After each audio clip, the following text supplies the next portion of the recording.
लूका रचित सुसमाचार 9वां अध्याय। इस अध्याय में लूका यीशु के 12 शिष्यों के भेजे जाने का उल्लेख करता है। यीशु ने उन्हें परमेश्वर के राज्य का प्रचार करने के लिए और बीमारों को चंगा करने के लिए भेजा। ध्यान दीजिए कि यह वह घटना नहीं जिसमें यीशु ने 70 अनुयायियों को प्रचार करने के लिए भेजा था। इस घटना का विवरण हम 10वें अध्याय के आरंभ में देखेंगे। यहाँ वह अपने इन 12 शिष्यों को संपूर्ण गलील क्षेत्र में भेज रहा है, वरन इस समय के मध्य जितना दूर वे जा सके जाएं। पहली 9 आयतों में इस प्रकार लिखा है, फिर उसने 12 को बुलाकर उन्हें सब दुष्टात्मा और बीमारियों को दूर करने की सामर्थ और अधिकार दिया और उन्हें परमेश्वर के राज्य का प्रचार करने और बीमारों को अच्छा करने के लिए भेजा। और उसने उनसे कहा, मार्ग के लिए कुछ न लेना, न तो लाठी, न झोली, न रोटी, न रुपये और न 2-2 कुर्ते। और जिस किसी घर में तुम उतरो वहीं रहो और वहीं से विदा हो। जो कोई तुम्हें ग्रहण न करेगा, उस नगर से निकलते हुए अपने पांवों की धूल झाड़ डालो कि उन पर गवाही हो। सुबह निकलकर गांव गांव सुसमाचार सुनाते और हर कहीं लोगों को चंगा करते हुए फिरते रहे। और देश के चौथाई का राजा हेरोदेस ये सब सुनकर घबरा गया, क्योंकि कितनों ने कहा कि यूहन्ना मरे हुओं में से जी उठा, और कितनों ने यह कहा कि एलिया दिखाई देता है, और कितनों ने यह कि पुराने भविष्यद्वक्ताओं में से कोई जी उठा है।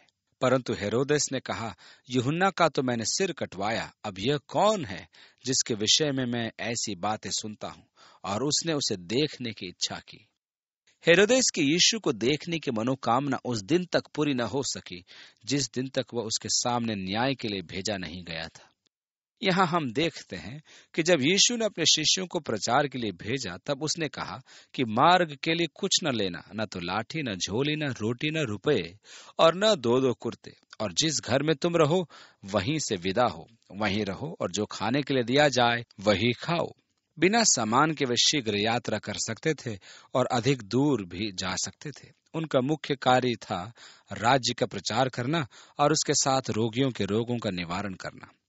उन्हें मुख्य रूप से रोग निवारण हेतु नहीं भेजा गया था। रोग निवारण का काम तो इसलिए दिया गया था कि संयोग से यदि कोई रोगी आ जाए तो उसे चंगा करके परमेश्वर की महिमा प्रकट करे। ऐसा होना भी चाहिए। कलीसिया को मनुष्य के संपूर्ण व्यक्तित्व की सुधि लेनी चाहिए। हमें समाज की आवश्यकताओं में रुचि रखनी चाहिए। हम उनकी आवश्यकताओं को अनदेखा नहीं कर सकते हैं। हम ऐसी भूल भी नहीं कर सकते हैं कि समाज सेवा को कलीसिया का मुख्य कार्य बना दें। ये तो कलीसिया के द्वारा परमेश्वर के राज्य के प्रचार के साथ साथ होना चाहिए। हमें संसार को आने वाले महिमा के राज्य का सुसमाचार सुनाना है, और यह भी कि वे उसके भाग बन सकते हैं यदि वे परमेश्वर को राजा मानकर उसके अधीन हो जाएं। इस राज्य के सुसमाचार प्रचार के समय मनुष्य की भूख को अनदेखा नहीं कर सकते, उनकी आवश्यकताओं को अनदेखा नहीं कर सकते। प्रचार के साथ साथ समाज में कलीसिया की मानव सेवा भी आवश्यक है, परंतु ये कलीसिया का प्राथमिक कार्य न बन जाए। दुर्भाग्य से आधुनिक कलीसिया ने सुसमाचार को सामाजिक बना दिया है और उस कार्य को भी वे भली भांति नहीं कर पाते। अगर देखा जाए तो शिष्य धन संपन्न नहीं थे, उनके पास 2 कुर्ते भी नहीं थे, परंतु वे आत्मिक रूप से संपन्न थे, क्योंकि प्रभु ने उन्हें सामर्थ और अधिकार दिया था। वे सेवा कार्य में सक्रिय थे, क्योंकि उनके कार्यों की चर्चा हर जगह थी। यहाँ तक कि हेरोदेस के पास भी उनके कार्यों का समाचार पहुंच गया था और वो यीशु को देखना चाहता था। फिर प्रेरितों ने लौटकर जो कुछ उन्होंने किया था उसको बता दिया, और वह उन्हें अलग करके बैतसैदा नाम एक नगर को ले गया। ये जानकर भीड़ उसके पीछे हो ली, और वह आनंद के साथ उनसे मिला और उनसे परमेश्वर के राज्य की बातें करने लगा, और जो चंगा होना चाहते थे उन्हें चंगा किया। जब वे लौट कर आए तो यीशु ये जानकर कि वे थके हुए हैं, उन्हें झील के पार बैतसैदा ले गया कि उनके साथ कुछ समय व्यतीत करे, और यह भी उनकी रिपोर्ट सुने कि उनका बाहर जाना कैसा रहा, और उन्हें आवश्यक निर्देश आगे के लिए दे। इसलिए वह उन्हें एक निर्जन स्थान, जिसे बैतसैदा गांव कहते हैं, ले गया। 11वीं आयत में लिखा है, ये जानकर भीड़ उसके पीछे हो ली, और वो आनंद के साथ उनसे मिला और उनसे परमेश्वर के राज्य की बातें करने लगा, और जो चंगा होना चाहते थे उन्हें चंगा किया। कफरनहूम से चलकर बैतसैदा अधिक दूर नहीं है, संभवतः 8 किलोमीटर। जो ही लोगों ने उसे वहां जाते देखा, तब गांव वालों ने जिज्ञासा पूर्वक उनके दौड़ने का कारण पूछा, अरे तुम लोग कहाँ भागे जा रहे हो? उन्होंने कहा, यीशु आ रहा है, और वे भी उनके साथ हो लिए। इस प्रकार जब वो वहां पहुंचा तो वहां एक विशाल जनसमूह एकत्रित हो चुका था। अपने शिष्यों के साथ अकेले कुछ समय व्यतीत करने की इच्छा से यीशु वहां पहुंचा तो देखा कि 5,000 पुरुष तथा स्त्री और बच्चे भी वहां एकत्रित हो चुके थे। ऐसी स्थिति में शुद्ध सा हो जाना स्वाभाविक था, परंतु क्या लिखा है, यीशु आनंद के साथ उनसे मिला। जब दिन ढलने लगा तो 12 ने आकर उससे कहा, भीड़ को विदा कर कि चारों ओर के गांव और बस्तियों में जाकर टिके और भोजन का उपाय करें, क्योंकि हम यहाँ सुनसान जगह में हैं। उसने उनसे कहा, तुम ही उन्हें खाने को दो। उन्होंने कहा, हमारे पास 5 रोटियां और 2 मछली को छोड़ और कुछ नहीं, परंतु हाँ, यदि हम जाकर इन सब लोगों के लिए भोजन मोल लें तो हो सकता है। वे लोग तो 5,000 पुरुष के लगभग थे। तब उसने अपने चेलों से कहा, उन्हें 50-50 करके पांति पांति बैठा दो।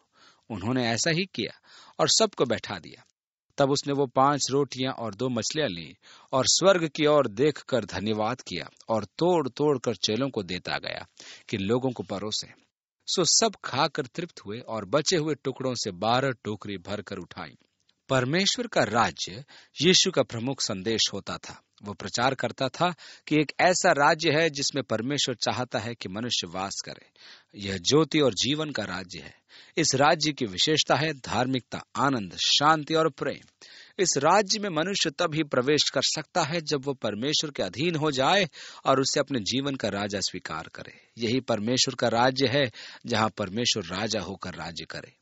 अब वह गलील सागर के उत्तरी छोर बेतसैदा से चलकर लगभग 60 किलोमीटर दूर कैसरिया फिलिप्पी में आता है, जिसे आज बानियास कहते हैं। यह क्षेत्र हरमन पर्वत की तलहटी में है। यहाँ चट्टानों में से यरदन नदी का विशाल उद्गम होता है। ये बड़ा ही मनोहर दृश्य है। अब हम गलील सागर से हटकर ऊपरी भाग में हैं। ऐसा प्रतीत होता है कि यीशु गलील के आबादी वाले क्षेत्रों से निकलकर अपने चेलों के साथ एकांत में रहना चाहता था, इसलिए वह कैसरिया फिलिप्पी आया। जब वह एकांत में प्रार्थना कर रहा था और चेले उसके साथ थे तो उसने उनसे पूछा कि लोग मुझे क्या कहते हैं। प्रार्थना एक व्यक्तिगत अभ्यास है। यह आप और स्वर्गीय पिता के बीच एक संबंध बनाती है। जन समूह के मध्य भी प्रार्थना एक व्यक्तिगत आभास ही होता है। कई बार मैंने जन समूह के मध्य किसी आवश्यक विषय पर प्रार्थना करना अत्यधिक बलपूर्वक पाया है। वह प्रार्थना कर रहा था, तब उसने अपने शिष्यों से पूछा। ऐसा लिखा है, जब वह एकांत में प्रार्थना कर रहा था और चेले उसके साथ थे तो उसने उनसे पूछा कि लोग मुझे क्या कहते हैं। उन्होंने उत्तर दिया, यूहन्ना बपतिस्मा देने वाला, और कोई एलिया, और कोई यह है कि पुराने भविष्यत वक्ताओं में से कोई जी उठा है। उसने उनसे पूछा, परंतु तुम मुझे क्या कहते हो? पतरस ने उत्तर दिया, परमेश्वर का मसीह। तब उसने उन्हें चिताकर कहा कि यह किसी से न कहना। आप आश्चर्य करेंगे कि यीशु ने अपने शिष्यों को क्यों चिताकर कहा कि यह किसी से न कहना। इसका कारण था कि उस समय लोगों के मन में मसीहा के विषय में जो धारणा बनी हुई थी वह भिन्न थी। वे सोचते थे कि मसीहा सांसारिक राज्यों का तख्ता पलट देगा। वे ये नहीं जानते थे कि वह अपनी मृत्यु और पुनरुत्थान द्वारा परमेश्वर के राज्य की स्थापना करेगा। इसलिए यीशु ने शिष्यों से कहा, किसी से न कहना, क्योंकि तुम स्वयं मसीहा के आने का उद्देश्य नहीं जानते हो। उसके आगमन का उद्देश्य यरूशलेम के सिंहासन पर बैठना नहीं था। उसके आगमन का उद्देश्य था कि क्रूस की मृत्यु द्वारा राज्य की स्थापना करे। ये तथ्य शिष्य न तो समझे थे और न ही समझ सकते थे। इसलिए उसने उन्हें चेतावनी दी कि वे किसी से न कहें, क्योंकि यदि लोग जान लेंगे कि वह मसीहा है तो वे उसके सिंहासन पर बैठने की आशा रखेंगे, और जब क्रूस पर चढ़ाया जाएगा तब उनकी परमेश्वर से जो आशाएं हैं टूट जाएंगी। परंतु जब उसका पुनरुत्थान होगा तब वे कह पाएंगे कि वही मसीहा है, क्योंकि उसने धर्मशास्त्र की भविष्यवाणी पूरी की। पतरस ने अभी अभी कहा, तू परमेश्वर का मसीहा है। वे सोचते थे कि वह सिंहासन पर बैठेगा और राज्य करेगा। वह कहता था कि प्रभु, मैं क्या तेरे दाहिने हाथ बैठ सकता हूँ? क्या मैं तेरे बाएं हाथ बैठूंगा? वह उन्हें सत्य से परिचित कराना चाहता था। उसने उनसे कहा कि यह तो सत्य है कि मैं मसीहा हूँ, परंतु इससे आगे जो सत्य है वो वैसा नहीं है जैसा तुम सोचते हो, परंतु तुम्हारे विचारों के विपरीत है। और उसने कहा, मनुष्य के पुत्र के लिए अवश्य है कि वह बहुत दुख उठाए और पुरनीय और महायाजक और शास्त्री उसे तुच्छ समझकर मार डाले, और वो तीसरे दिन जी उठे। यीशु की बातें उनके सर पर से निकल रही थी। मत्ती के वृतांत में हमने देखा है कि पतरस ने यीशु की इस बात पर उसे झिड़का तो यीशु ने उससे कहा, हे शैतान, मुझसे दूर हो। अतः यह स्पष्ट है कि यीशु मसीहा है वे जान गए थे, परंतु वे उसके काम को नहीं समझ पा रहे थे। इसलिए यीशु ने कहा, किसी से न कहना, नहीं तो सारी योजना अव्यवस्थित हो जाएगी। 23वीं आयत से आगे लिखा है, उसने सबसे कहा, यदि कोई मेरे पीछे आना चाहे तो अपने आप से इनकार करे और प्रतिदिन क्रूस उठाए हुए मेरे पीछे हो ले। क्योंकि जो कोई अपना प्राण बचाना चाहेगा वह उसे खोएगा, परंतु जो कोई मेरे लिए अपना प्राण खोएगा वही उसे बचाएगा। यदि मनुष्य सारे जगत को प्राप्त करे और अपना प्राण खो दे या उसकी हानि उठाए तो उसे क्या लाभ होगा। यीशु उन्हें धीरे धीरे अपनी योजना के विषय में समझाता जा रहा था। मैं पकड़वाया जाऊंगा, कष्ट उठाऊंगा, मारा जाऊंगा और मरे हुए में से जी उठूंगा, स्वर्ग में जाऊंगा और अपने स्वर्गदूत के साथ पुनः आऊंगा। तब वह समय होगा जब मसीहा सिंहासन पर बैठकर राज्य करेगा। अब यदि जो कोई उस राज्य में मेरे साथ बैठना चाहे वह अपना इनकार करे और अपना क्रूस उठाकर प्रतिदिन मेरे पीछे हो ले। आज भी परमेश्वर के राज्य की ये अनिवार्यताएं हैं। वहां स्वार्थहीनता है, स्वार्थ नहीं है। वह मानव केंद्रित नहीं परंतु परमेश्वर केंद्रित है। वह व्यक्ति जिसका जीवन परमेश्वर की ओर केंद्रित है वह कभी स्वार्थी नहीं हो सकता। मैं जब परमेश्वर के अधीन हो जाता हूं तो वह मेरा मार्गदर्शन करता है कि मैं अपने आप को उसमें समर्पित करूं। इसलिए आपको अपना इनकार करना है और प्रतिदिन अपना क्रूस उठाकर चलना है, जिसका अर्थ है अपनी इच्छा को परमेश्वर के अधीन करना। यीशु ने वाटिका में क्या प्रार्थना की थी? पिता, हो सके तो ये कटोरा मुझसे टल जाए, परंतु मेरी इच्छा नहीं परंतु तेरी इच्छा पूरी हो। यदि मैं अपना क्रूस उठाता हूं तो पिता से यही कहूंगा। पिता की इच्छा के अधीन हो जाने का अर्थ यही है। तीसरी बात है यीशु के पीछे हो लेना। शिष्यता की ये 3 अनिवार्यताएं हैं। यीशु यहाँ एक तर्क प्रस्तुत करता है। यदि आप अपना जीवन सुरक्षित करना चाहते हो तो आप उसे निश्चय ही खो देंगे। यदि आप अपने भाग्य को स्वयं निर्धारित करेंगे, यदि आप अपनी अभिलाषाओं के पीछे भागेंगे, यदि आप अपनी इच्छाओं की पूर्ति के लिए जीवित रहेंगे तो निश्चय ही आप अपना जीवन खोएंगे। आपको परमेश्वर ने क्यों रचा है? परमेश्वर ने आपको इस पृथ्वी पर क्यों रखा है? यदि आप अपनी अभिलाषाओं की पूर्ति करेंगे, अपनी दैहिक इच्छाओं के पीछे भागेंगे और आप विलासिता का जीवन जिएंगे तो आप में प्राण तो होंगे परंतु आपकी आत्मा मर जाएगी। अर्थात जीवन में सुख विलास और अपनी इच्छा की पूर्ति करना जीवन खो देना है। वह मनुष्य जो परमेश्वर को प्रसन्न करता है, उस व्यक्ति ने जीवन और उसके अर्थ और उद्देश्यों की खोज कर ली है। जब आप परमेश्वर को प्रसन्न करने वाला जीवन व्यतीत करते हैं तब आप एक संतुष्ट और परिपूर्ण जीवन प्राप्त करते हैं। और एक तर्क यह है कि यदि मनुष्य संपूर्ण जगत को प्राप्त कर ले तो क्या लाभ? आप कहेंगे, मेरी अभिलाषा है कि मैं धनवान बन जाऊं, मेरी अभिलाषा है कि मेरे पास धन हो। परंतु एक मिनट सुनिए, यदि आपको यह सब प्राप्त हो जाए तो क्या होगा? आप पूरा संसार को प्राप्त कर लेंगे तो अभी क्या होगा?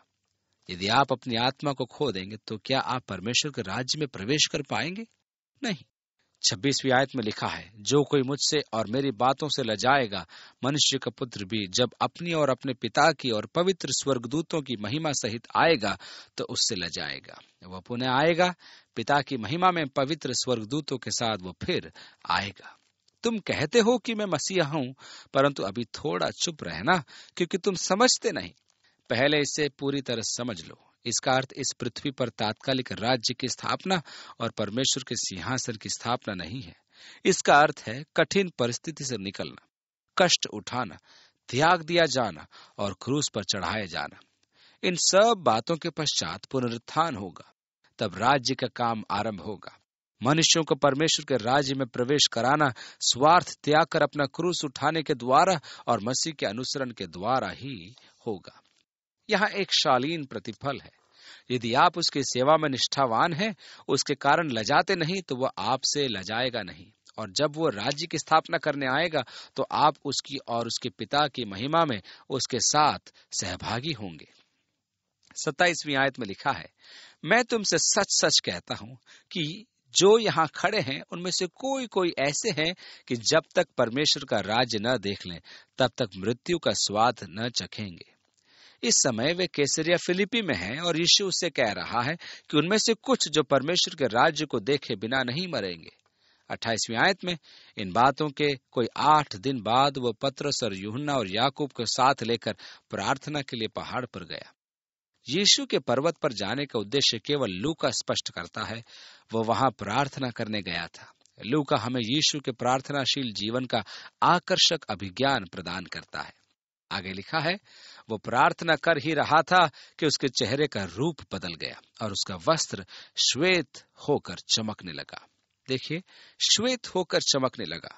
यहाँ जो मूल यूनानी शब्द है उसका वास्तविक अर्थ है बादलों से निकलती बिजली के जैसा चमकना। ध्यान रखिए, वह प्रार्थना कर रहा था और रूप बदलना। इसके मूल यूनानी शब्द का अर्थ है दैहिक परिवर्तन।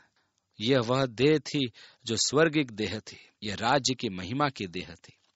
उसने सही कहा था कि उनमें से कोई ऐसे हैं कि जब तक परमेश्वर का राज्य न देख लें तब तक मृत्यु का स्वाद न चखेंगे। यहाँ उन्हें परमेश्वर के राज्य का अभिज्ञान प्राप्त हो गया था। उन्होंने उसे महिमा में देखा था। यूहन्ना 17वें अध्याय में यीशु ने प्रार्थना की, हे पिता, अपने पुत्र का महिमान वन उस महिमा से कर जो संसार की सृष्टि से पूर्व तेरे साथ मुझे प्राप्त थी। पिता ने उससे उत्तर दिया, मैंने तेरा महिमान वन किया है और आगे भी करूंगा। प्रकाशित वाक्य की पुस्तक के प्रथम अध्याय में यूहन्ना हमें यीशु की महिमा का बड़ा ही सजीव एवं मनोरम वर्णन करके दिखाता है कि उसका चेहरा सूर्य के स्वरूप चमका हुआ था। यहाँ उसके वस्त्र बिजली के सदृश चमकते हुए दिखाए गए हैं। और देखो, मूसा और एलिया, ये 2 व्यक्ति उसके साथ बात कर रहे थे। ये महिमा सहित दिखाई दिए और उसके मरने की चर्चा कर रहे थे जो यरूशलेम में होने वाला था। उन्होंने कैसे जाना कि वे मूसा और एलिया थे? क्या यीशु ने उनका परिचय कराया था? पतरस, मूसा से मिलो, ये पतरस है। अनेक बार लोग मुझसे पूछते हैं, जब हम स्वर्ग में होंगे तो एक दूसरे को कैसे पहचानेंगे?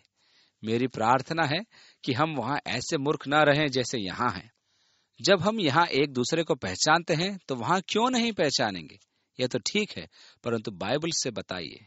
चलिए तो बताता हूँ। जब जो सिद्ध है वो आ जाएगा, तब वह जो आंशिक है हटा दिया जाएगा और हम आमने सामने देखेंगे और हम वैसे ही पहचाने जाएंगे जैसे अभी पहचानते हैं। मुझे स्वर्ग में आपका परिचय प्राप्त करने की आवश्यकता नहीं होगी। मैं जैसा दिखता हूँ वैसे ही आप मुझे वहां देखेंगे। वहां आप और हम दाऊद, मूसा, एलिया सबको जिन्हें हमने नहीं देखा है पहचान लेंगे। इसी प्रकार शिष्यों ने भी मूसा और एलिया को पहचान लिया था। हमें परमेश्वर ने अंतर्बोध की क्षमता प्रदान की है। यहाँ एक रुचिकर बात है कि मूसा और एलिया जीवित थे और यीशु से बातें कर रहे थे। ये आत्मिक संसार में आरोहण था। ये दिव्य दर्शन देखना शिष्यों का सौभाग्य था। शिष्य गहरी नींद में सो रहे थे और जब उनकी आंख खुली तब उन्होंने इन दोनों को यीशु के साथ खड़े देखा। ऐसा प्रतीत होता है कि जब यीशु प्रार्थना करता था तब पतरस सोना उचित समझता था। हम उनको दोष भी नहीं दे सकते क्योंकि हरमन पर्वत बहुत ऊंचा है और उस पर चढ़ने के कारण वे थक गए होंगे। अतः जब यीशु प्रार्थना कर रहा था तब उन्हें नींद आ गई होगी। उनके बात करने से उनकी नींद टूटी होगी कि यीशु किससे बात कर रहा है। और उन्होंने मूसा को जिसने व्यवस्था दी थी और एलिया को रूपांतरित यीशु से बातें करते देखा। जब वे चले गए तब पतरस ने कहा, हे स्वामी, हमारा यहाँ रहना भला है। सो हम 3 मंडप बनाए, एक तेरे लिए, एक मूसा के लिए और एक एलिया के लिए। वो जानता न था कि क्या कह रहा है। ध्यान दीजिए कि कुछ दिन पूर्व ही यीशु ने उनसे कहा था कि वह यरूशलेम जाएगा जहाँ शास्त्री और फरीसी उसे त्याग देंगे और उसे मार डालेंगे। परंतु पतरस कह रहा है, हे स्वामी, हमारा यहाँ रहना भला है।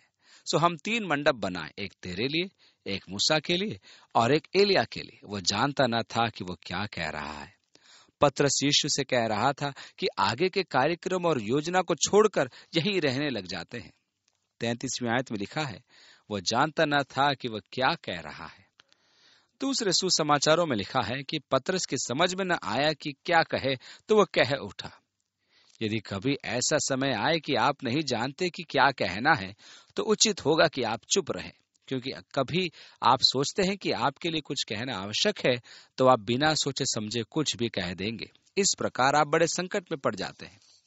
पतरस का मंडप बनाने का विचार आज इजराइल में एक श्राप बन गया है। उन्होंने प्रत्येक संभावित घटना स्थल पर आराधनालय बना दिए हैं।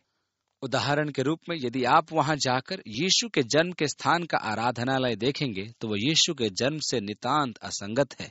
वहां की साज सज्जा और पुजारी के फैले हुए हाथ इत्यादि। आगे लिखा है, वह यह कह ही रहा था कि एक बादल ने आकर उन्हें छा लिया, और जब वे उस बादल से घिरने लगे तो डर गए। और उस बादल में से यह शब्द निकला कि यह मेरा पुत्र और मेरा चुना हुआ है, इसकी सुनो। वहां 3 जन थे, मूसा जिनसे राष्ट्र से व्यवस्था द्वारा बात की थी, एलिया जिससे उनसे भविष्यवाणी द्वारा बातें की। पुराने नियम व्यवस्था और भविष्यद्वक्ताओं की भविष्यवाणियों के संग्रह हैं। परमेश्वर ने कहा, तुमने व्यवस्था और भविष्यद्वक्ताओं को सुना है, परंतु यह मेरा प्रिय पुत्र है, इसकी सुनो। पूर्व युग में परमेश्वर ने बाप दादों से थोड़ा थोड़ा करके और भली भांति से भविष्यद्वक्ताओं के द्वारा बातें की, और इन दिनों में अंत में हमसे पुत्र के द्वारा बातें की। इसका अर्थ यह हुआ कि मसीह यीशु के वचन व्यवस्था और भविष्यद्वक्ताओं से अधिक महत्वपूर्ण है। यीशु ने व्यवस्था और भविष्यद्वक्ताओं को सार रूप में प्रस्तुत किया था, अपने प्रभु परमेश्वर को अपने सारे मन, प्राण, बल और बुद्धि से प्रेम कर और अपने पड़ोसी से अपने समान प्रेम कर।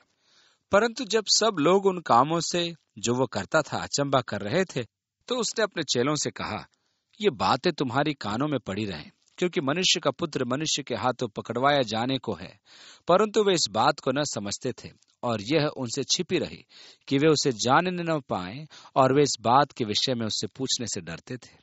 ये बातें तुम्हारी कानों में पड़ी रहें, क्योंकि मनुष्य का पुत्र मनुष्य के हाथों में पकड़वाया जाने को है।